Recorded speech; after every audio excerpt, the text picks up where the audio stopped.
तर नमस्कार मंडळी, मी अविनाश भोयर तुमच्या सगळ्यांचं स्वागत करतो अनफिल्टर्ड इंडियामध्ये. आणि सध्या आपण आहोत वर्ली मतदारसंघामध्ये आणि इकडचे जे विद्यमान आमदार आहेत ते शिवसेना उद्धव बाळासाहेब ठाकरे पक्षातून आदित्य ठाकरे सध्या इकडे ॲज अ विद्यमान आमदार काम करत आहेत. आणि 2019मध्ये इकडनं MNSने आदित्य ठाकरेंच्या विरुद्ध उमेदवार दिला नव्हता, पण 2024मध्ये जे सध्या आता विधानसभेचं इलेक्शन येणार आहे जे एक आठवड्यावरच आहेत, तर मग संदीप देशपांडेला इकडनं MNSने उमेदवारी दिली आहे. आणि शिवसेना शिंदे गटामधनं इकडं मिलिंद देवरा हे निवडणुकीच्या रिंगणामध्ये आहेत. तर आपण लोकांकडनं जाणून घेऊया की वर्ली मतदारसंघामध्ये जे इकडचे विद्यमान आमदार आहेत आदित्य ठाकरे त्यांनी कुठले कुठले कामं केलेत आणि यंदा ते कुठल्या उमेदवाराला मतदान करणार आहेत आणि ॲज अ वर्लीच्या विकासासाठी ते कोणाला वर्लीचं एक भावी आमदार म्हणून निवडणार आहेत. सो बघूया.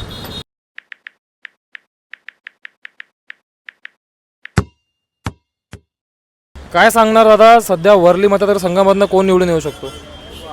आदित्य. असे कुठले कुठले काम आदित्य ठाकरेंनी इकडे केले ज्यांनी तुम्ही त्यांना वोट देणार आहेत?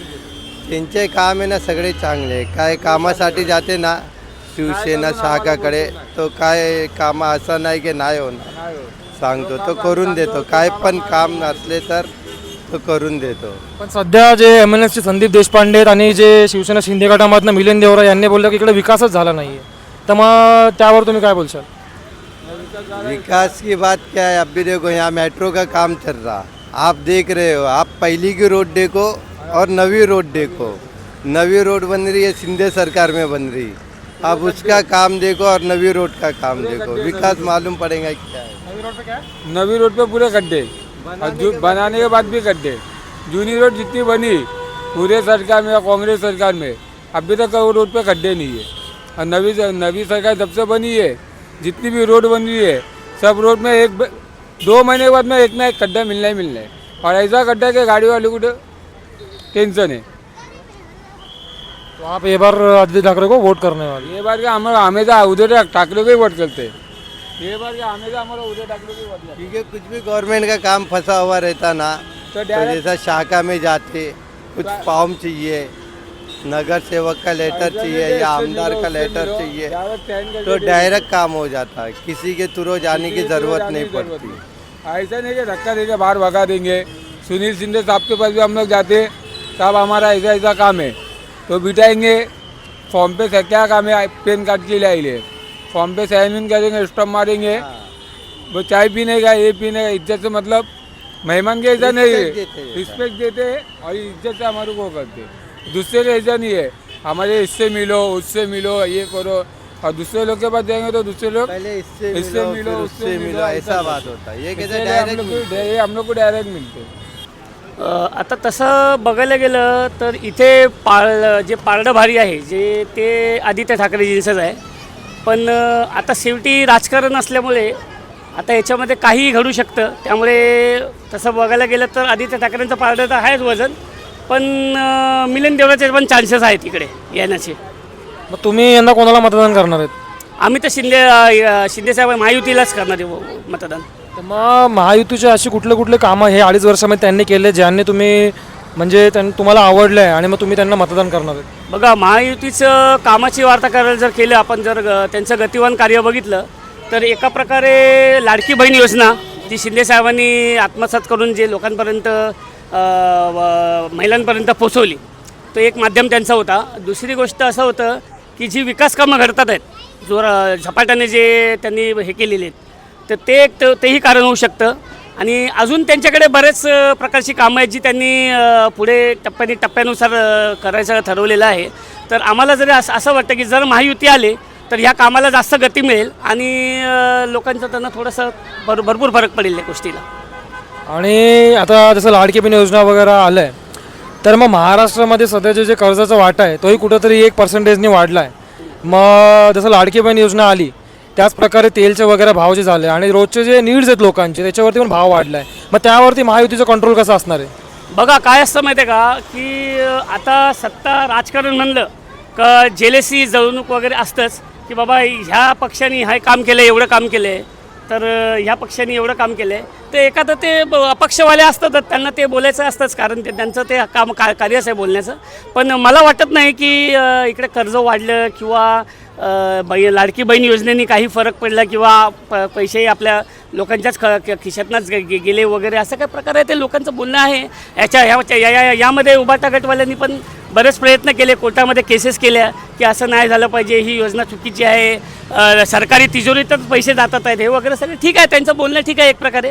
पण मला असं वाटत नाही हे सगळं चांगल्याच प्रकारे कार्य करतात आहेत. महायुतीचं जे होत आहे ते चांगलंच लोकांचं. तुम्ही हे जे उद्धव ठाकरे वगैरे साहेबांनी जे त्यांच्या गटामधनं जे लोकांनी कोर्टामध्ये केस केलं आहे, हे सगळं तुम्हाला इन्फॉर्मेशन हे सगळं कुठल्या माध्यमातून तुम्ही वाचलं आहे? नाही, कसं आहे माहिती आहे का, मी स्वतः एक राजकीय पक्षामध्ये कार्यरत असल्यामुळे आणि माहिती तर कळतातच ना. आता काय चॅनल आहे, न्यूज चॅनल आहे, प्रसारमाध्यमं आहेत, त्यांच्याकडनं आपल्याला कळतंच, नाही जरी आपल्याला कोणी सांगितलं तरी.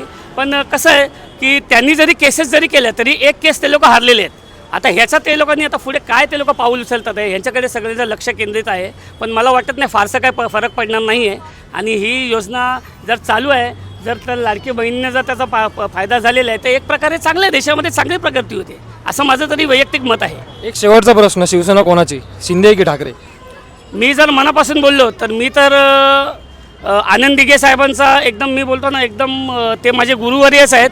आणि मी असं नाही म्हणत आहे की ते आनंद दिघे असे होते म्हणून मी त्यासाठी मी हे बोलतो आहे. पण मी हे म्हणतो आहे की शिंदे साहेबांचीच ही शिवसेना आहे खरी, माझं तर हे म्हणणं. तर तुम्हाला काय वाटतं नक्की वर्ली मतदारसंघामधनं कुठला आमदार निवडून येऊ शकतो? इथे आदित्य साहेब जिंकणार, आदित्य ठाकरे. त्यांनी काम केलं भरपूर इथे. रस्त्याचं बघा, हे बांधकाम सर्व काँक्रीटीकरण, ते मैदानाचं काम, बिल्डिंगचं जे थांबलेलं काम त्यांनी केलं. आमच्याकडे आज गटर मीटर वाटर सर्व काम त्यांनी चांगलं काम केलं. ते नव्हतं पण त्यांचे कार्यकर्ता मी इथे चांगले काम करतात. शाखा आम्हाला तुमच्यासाठी 24 वर्ष आमच्याकडे आहे. कधी पण जाऊ, आम्हाला काम काय असेल आम्हाला करून भेटतं ते. तर मग आदित्य ठाकरे वगैरे इकडे कधी येतात का? येतो ना, कधी कधी येतो महिन्यामध्ये. असं म्हणतात जास्त त्यांची काय वेळ नाही, ते काय मोठ्या लेवलवरती आहे, त्यांना पुरा महाराष्ट्र बघायचं आहे. पण त्यांच्या कार्यकर्ते इथे आहे, ते पण येतात इथे बघतात काय आमच्या कमी, आम्ही तिथे जातात, त्यांना बोलतात, आमची बात त्यांच्याकडे पोचती आणि आमचं काम होतं आमच्याकडे. तर मग जे आता इकडचे जे कोळीवाडा वगैरे, मग इकडचे चॉल पुनर्वसनचे जे मुद्दे आहेत ते नक्की कितपत पोचले आहेत आणि कुठल्या स्टेजवर सध्या ते आहेत? नाही, आता ते तर मला माहीत नाही कोळीवाडाचं, मी ते वर्लीमध्ये राहिलं आहे. पण त्यांच्याकडे ते गेले तर सुटणार काम. ते आता ते सत्तामध्ये नाही, ते 2.5 वर्ष होते तिथे.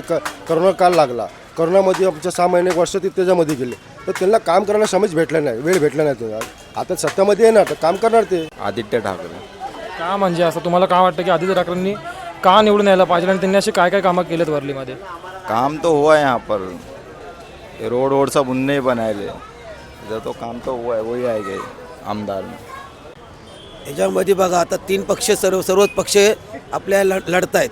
जो तो आपापल्या पद्धतीने लढतोय. पण आमच्या वस्तीचा विकास आज गेले 40 वर्ष होत नाही. तर आम्ही कुणावर विश्वास करायचा आहे? आम्ही आज सर्वांना बोलतोय, हात जोडतोय, पाय पडतोय की बाबा आमचा विकास करा करा करा. पण आज 40 वर्ष विकास होत नाही. आणि आम्हाला बेघर करले सोडले होते. या इथे पाणी साचलं जातो आहे, घरघर अर्धी घरं तुंबत आहेत, अर्धं आज इथे खाणीच्या अवस्था आहेत. आतमध्ये जाऊन बघा की आम्ही कसं जगतोय. इथे जर कोंबड्यांना पण चांगलं घरं आहेत, त्याच्यापेक्षा बत्तर आम्ही बेकार राहतोय. तर आमच्या वस्तीचा जो विकास करेल तो आमचा नेता. आमच्या वस्तीचा पहिला लवकरात लवकर ज्यांनी येऊन आमच्या वस्तीचे सर्वांनी येऊन फिरून गेलेले आहेत, सर्वांनी बघितलेले आहेत. पण इथे बिल्डर, सोसायटी आणि काही इकडचे काही कोण आहेत ते या लोकांनी डावपेच करून आमची वस्ती रखडून ठेवलेली आहे आणि आम्हाला बेघर करून ठेवलेलं आहे. तर लवकरात लवकर ज्यांनी दखल दिली या वस्तीसाठी, तर याच्यापुढे आता त्या इलेक्शन होऊन जातील. पण ह्याच्यापुढे जर इलेक्शन जर केला नाही, दखल नाही दिली, तर ह्या इलेक्शनवरती आम्ही सर्वांनी मिळून ह्या एकतर त्या बिल्डरला आम्ही कंटाळलो आहे, सर्वांनाच कंटाळलो आहे. आणि जर आमचा दखल नाही घेतली तर याच्या पुढची नगरसेवक आहेत, याच्या पुढं सर्व गोष्टी आता पत होणारच आहेत की इलेक्शन इलेक्शन झालं म्हणून सर्व काय नाही. तर याच्यानंतर सर्वांना आम्हाला विचार करून सर्व जनताला 3,000 15,000 जनता आहे, 15,000 जनतेला लास्ट आम्हाला विचार पाहिजे काय नाहीतरी करावा लागेल आणि दखल घ्यावा लागेल. मग आता हे सगळे मुद्दे जे तुमचे आहेत, हे मुद्दे घेऊन तुम्ही इकडचे जे विद्यमान आमदार आदित्य ठाकरे त्यांच्याकडे तुम्ही हे प्रश्न घेऊन गेलते का? हां, प्रश्न मांडलेले आहेत त्यांनी. आम्ही 1 टोन मांडलेले आहेत. त्यांना सांगितलेलं आहे की आज आम्ही इथे गेल्या 5 वर्ष तुम्ही इथं होतात, तुम्हाला आमची अवस्था काय आहे ते माहिती आहे. तरी पण त्या बिल्डरला बोलवलं गेलं नाही, परत सोसायटीला काय बोलवलं नाही गेलेलं आहे. हेच आम्हाला कोर्टाची डावपेच खोट्या डावपेच सांगितल्या जातो आहे आणि आमचा काय विकास होत नाही. तर ह्या विकासाला जर गती कोण देईल तो आमचा नेता. तुम्हाला काय वाटतं सध्या या विकासाला गती कोण देऊ शकणार? आता 3 उमेदवार मी तुम्हाला सांगितले. बघा हा आता ही आमदारकी आहे, आता राहिलेत किती 5-6-7 दिवस. यांनी विचार आता करावा. आज नगरसेवक आहे, पुढे अजून गोष्टी होणार आहेत. तर तुम्हाला तुम्ही आता जर काय केलं नाहीत, आम्ही खासदारकी निवडून पण गेलेले आहेत, खासदारकीने इथं दखल नाही दिलेली आहे.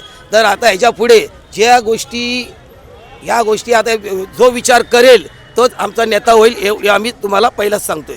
जर तिघांनी आश्वासन दिलं की आम्ही कामं करू, मग तुम्ही कोणावर विश्वास ठेवणार? नाही का आदित्य ठाकरेवर विश्वास करतो. आणि मिलिंद देवरे काय 4 वर्ष आधी इकडे आला होता, येऊन आपला इकडे एक बाथरूम बनवलं आहे, अर्धावर सोडून गेले. सगळे माल कोण कोण घेऊन गेले माहीत नाही. आता ते इकडे काय करणार आहे? काय नाही करणार आहे. फक्त आपलं आदित्य साहेब काम करणार आहे, दुसरं कोण नाही करणार आहे. एवढे सांगायचं. तर काय सांगणार आता सध्या वर्ली मतदारसंघामधनं कोणाची हवा आहे? मला वाटतं सगळ्यांचीच हवा आहे, कोणाचीच नाही असं नाही आहे. प्रत्येकजण आपण चुरशीला म्हणजे अगदी काय म्हणतात सगळ्या त्यांचं जेवढं ताकद आहे सगळी पणाला लावून ते प्रयत्न करत आहेत. आणि वर्ली क्षेत्र असं आहे की या ठिकाणी ज्या पार्ट्या उभ्या आहेत सगळ्या लोकांनी भरपूर काम केलेलं आहे. कोणी नाही केलं असं नाही आहे. तुम्ही म्हणाल उबाटावाले इथेच त्यांची संस्था सुरू झाली आहे. त्यानंतर तुम्ही म्हणाल एकनाथ शिंदे आणि त्यांचा ग्रुप, तर त्या सगळ्या लोकांनी कोणीच असं नाही की काँग्रेसपासून प्रत्येकाने इथे काम केलेलं आहे. कारण का वर्ली ही तुम्ही विचार कराल तर जेव्हा स्वातंत्र्यपूर्व काळापासून वर्ली फारच प्रत्येक चळवळीमध्ये पुढे आहे. त्यामुळे प्रत्येक नेत्याचं लक्ष ह्या विभागामध्ये असतंच. आणि त्यामुळे काय होतं आहे की एक चुरशीची लढाई होणार आहे. सगळ्यांना उत्सुकता आहे की कोण येईल म्हणून. कोणीही सांगू शकत नाही की कोण येईल म्हणून. आणि जे तिघी उमेदवार इकडे उभे आहेत ते तिघेही शिवसैनिक आहे. तर तुम्हाला काय वाटतं नक्की कोणाची शिवसेना इकडे निवडून येऊ शकते? बघा ते सांगणं फार मुश्किल आहे. कारण का हा एक कॉस्मोपॉलिटन एरिया आहे. या ठिकाणी कुठे महाराष्ट्रीयन म्हणून असं नाही आहे, गुजराती लोक पण आहेत. तर त्यामुळे मिलिंद देवराचे पण चान्सेस आहेत. महाराष्ट्रीयन म्हटलं तर मराठी लोक पण भरपूर आहेत. मला वाटतं मुख्य गोष्ट ही असेल की त्यावेळेला जर वोटर्स भरपूर जर आले आणि वोटिंग झाली भरपूर तर मग काहीतरी छान निकाल लागेल. प्रॉब्लेम हाच होतो की लोक वोट करत नाहीत आणि डिस्कशन सगळं होतं पण ऐन वेळेला मात्र कोणीच रस्त्यावर उभं राहत नाही आहे. आणि त्यामुळे मग जो निकाल येतो तो खरा आहे की खोटा आहे हे कोणीच सांगू शकत नाही. ही परिस्थिती आहे, ही वास्तुस्थिती आहे. त्यामुळे प्रत्येकाने माझं आव्हान असेल ह्या तुमच्या माध्यमातून की प्रत्येकाने यावं आणि आपल्या मतदारासाठी ह्या मतदारसंघासाठी प्रत्येकाने वोट करावं, जेणेकरून जो लायक आहे नेता तोच आपल्याला लाभेल. आणि त्यामुळे वर्ली सुरक्षित राहील आणि त्याच्यामुळे महाराष्ट्राचं पण नाव चांगलं राहील मला असं वाटतं. धन्यवाद. तर काय सांगणार आता सध्या वर्लीमध्ये हवा कोणाची आहे? सध्या हवा बघायला गेली तर आदित्य ठाकरेची आहे. तर तुम्ही यंदा कोणाला आमदार म्हणून म्हणजे आता बघतायत की कोण आमदार म्हणून येणार आहे वर्लीचा? आता कसं मत फुकट नाही जावं म्हणून आम्ही आदित्य ठाकरेलाच बघतो आमदार म्हणून. तर मग इकडं आदित्य ठाकरेंनी गेल्या 5 वर्षामध्ये अशी कुठली कामं केली आहेत ज्यांनी तुम्ही त्यांना वोट करणार आहात? नाही, आदित्य ठाकरेंनी तर खूप कामं केलेली आहेत आणि आदित्य ठाकरेच्या माध्यमातून सचिन भाऊ अहिर, सुनील शिंदे आणि माजी नगरसेवक आशिष चेंबूरकर यांनी त्यांच्या माध्यमातून खूप कामं केलेली आहेत आमच्या वस्तीमध्ये तरी. आणि राहिला प्रश्न जो आमच्या वस्तीचा पुनर्विकास, आता सगळेच वेगवेगळ्या पद्धतीने बोलतात परंतु आदित्य साहेबांमुळं आमची केस ही लवकर निकाली लागली. बस. क्या लगता है अभी वर्ली में किसका हवा चल रहा है? हवा तो अभी दोनों का चल रहा है, कुछ बोल नहीं सकता है, लेकिन दोनों में कांटे की टक्कर है. कौन दो? शिवसेना और भारतीय जनता पार्टी से वो जो खड़ा मिलिंद एक मिलिंद देवड़ा, वो दोनों का. तो अभी आदित्य ठाकरे का 5 साल इधर पूरा हुआ, तो आदित्य ठाकरे ने ये उनका जो मतदार संघ है उसमें काम वगैरह कैसा किया? काम थोड़ा मोड़ा किया, वैसा कोई मन पसंद का काम वैसा नहीं किया है. तो ऐसा क्या काम होना चाहिए वर्ली में, आपको क्या लगता है? देखिए वो काम तो होना तो बहुत चीज़ चाहिए, लेकिन क्या बोलेंगे हम लोग.